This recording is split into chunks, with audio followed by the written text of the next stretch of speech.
my father got a Aufruf. He was called up to go to the platform. There was a train track going through the camp, and every week trains went to Auschwitz. I remember he came to the barracks.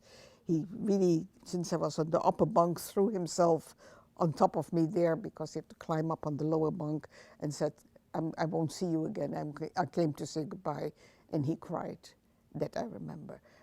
And he was already basically in the line to go in the cattle cars when somebody said to him, don't you have a Paraguayan passport?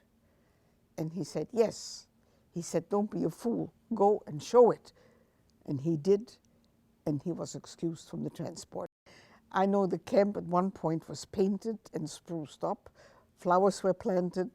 A cafe was erected, and people sat and drank supposedly coffee when the Swiss, what was it, the Swiss or the Swedish, the Red Cross came by and inspected, and a group of children, I was not included, had to go and say, what are we having for dinner, for dessert tonight? And the commandant would say chocolate pudding, and they would say, what, again, chocolate pudding? I mean, the whole thing was a farce.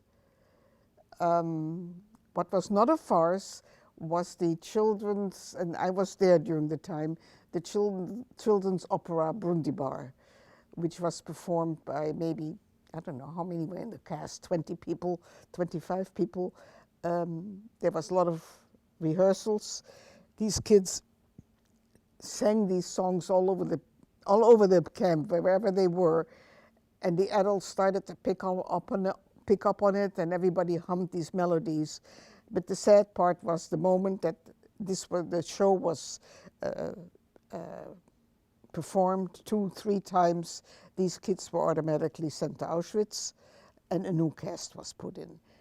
At that point, Auschwitz was, I think, a known fact by the adults.